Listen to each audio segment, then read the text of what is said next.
In this week's Top Gear, are they really mad enough in Los Angeles to drive cars like this? Is the future cloudy or bright for the new Chryslers coming to Europe? And one of the hunkiest sports cars ever.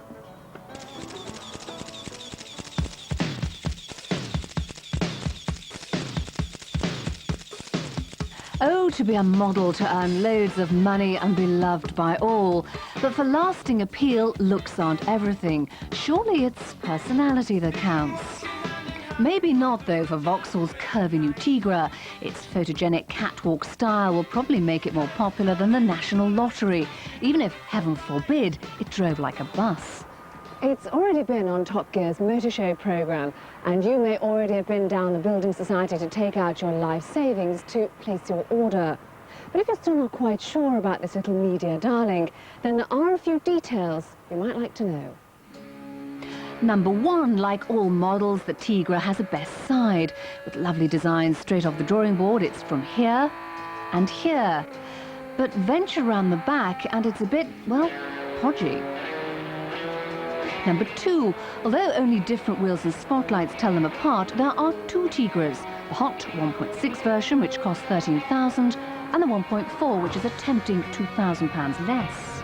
Well, it seems that less really is more. Although the 1.6 is a bit faster, and you get a sunroof and an alarm, essential in a car like this, we actually preferred the 1.4. So how can this be?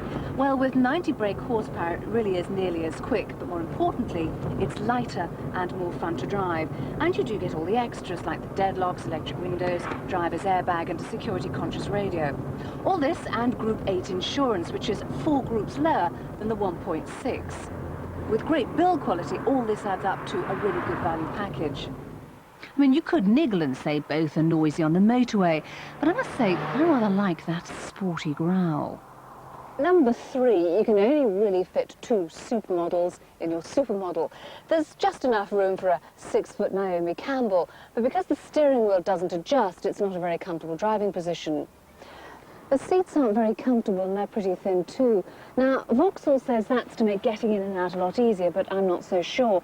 The thing though that really annoys me is the never-ending struggle I seem to have with the seatbelt. In fact, the easiest way is to open the door. As for the rear, well, the price of all that style is virtually no room at all. The ski hatch is a nice idea, but even with the seats folded down, there isn't a vast luggage area. Number 4, with an aerodynamic shape and light weight, both models will top 30 miles to the gallon in town or 40 on a long journey. And with near hot hatch acceleration for the 1.6 dynamically, it all seems very good news. That is until you need to drive it hard, and that means working with this gearbox, which is rubbery and imprecise. It's exactly the same as in the Vauxhall Corsa, which, of course, is what the Tigra is based on. Otherwise, with the sharp steering, the handling and grip are fine, but you soon get the impression this car doesn't really suit the twisty country lanes. It's happier and much more fun in the hustle and bustle of a city. Number 5, everything we've mentioned is all very well, but how can you be bitchy about such a cute little thing? After all, not many cars get this much attention. And even the Honda Civic Coupe, its only real rival, looks pretty boring by comparison, even though it is a lot more fun to drive. For us, the Tigra 1.4 is the budget coupe to have, the striking supermodel without the tantrums. And even if beauty is only skin deep, frankly, who cares?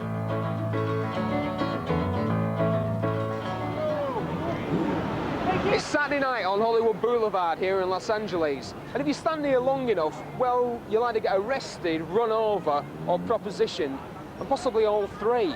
But you'll also see every size, shape and colour of car ever made.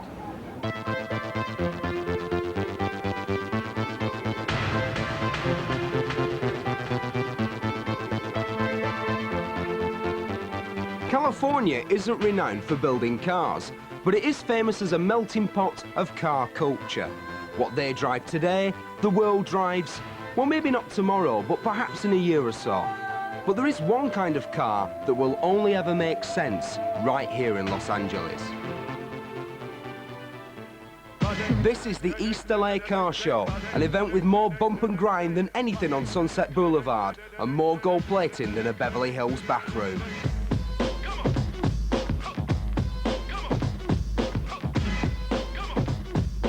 Over half of the population of Greater Los Angeles is of Hispanic descent. These people have their own clothes, their own music, their own language, and they have their own cars. They call them lowriders.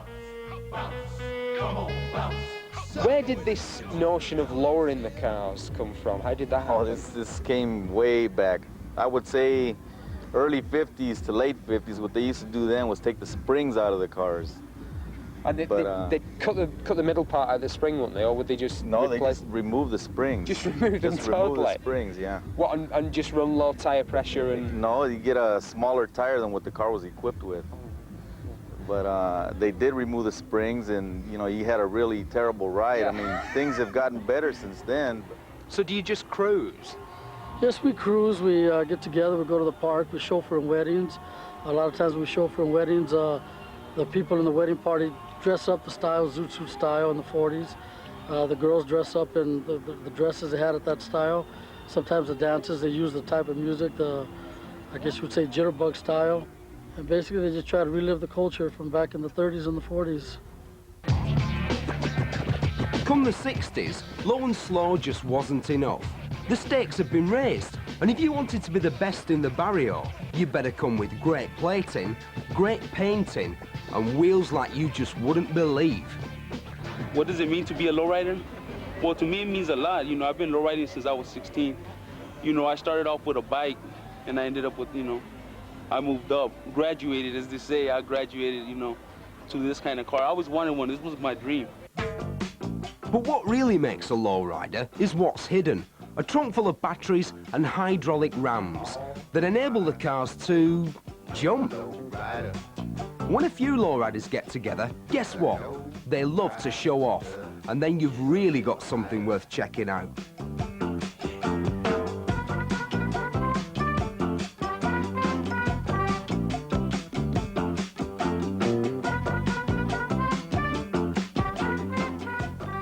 Nowadays, lowrider status is measured not in acres of purple metal flake paint, but in good old-fashioned inches. The record for these fabulously daft vehicles is 6 foot. Chicano people are very proud. We never really fully assimilated into the American mainstream. We are the indigenous people here, and it's really a cultural expression more than anything. And it's our uniqueness, and but like I said, in the last 10 years, it's really crossed over into other communities, be it the mainstream Anglo, Black, here in the United States. And primarily because everybody's finding out how cool lowriding really is.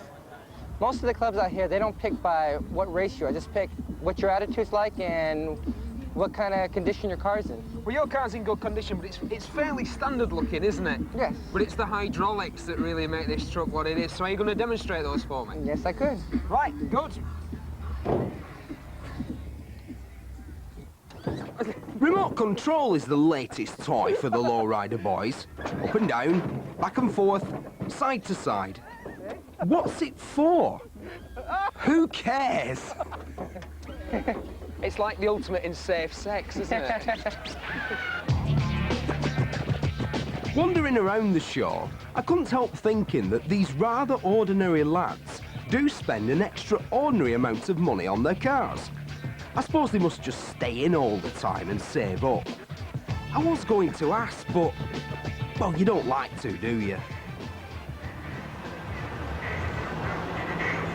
Well, whatever you might think of these lowriders, you're unlikely to see one in the car park behind the co-op now, are you? Although I've just been talking to one chap who told me he'd sold a hydraulic kit to a taxi driver from Manchester. Which inevitably leads me to comment that from now on, every time I go shopping, I really will be able to hop in a cab. Sorry, couldn't resist it.